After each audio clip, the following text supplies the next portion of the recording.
Yeah. So do you think that we will see sticky inflation moving forward? Stickier than expected.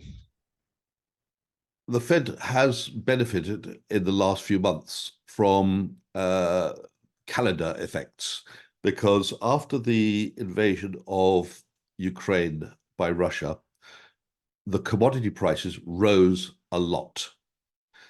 And those commodity prices on the futures exchanges have more or less come back to normal.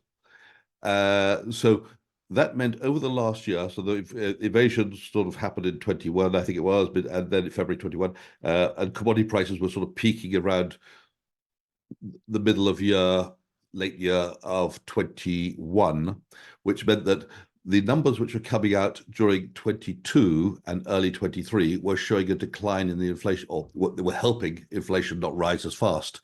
But that calendar effect has gone away now. So I've got a feeling that inflation is going to, the official rate of increase is going to stay quite sticky. With employment being so robust officially, perhaps that will also mean that salaries aren't going to, or wages are not going to drop. And again, wages are a component of the inflation index in some way because it feeds through to retail prices.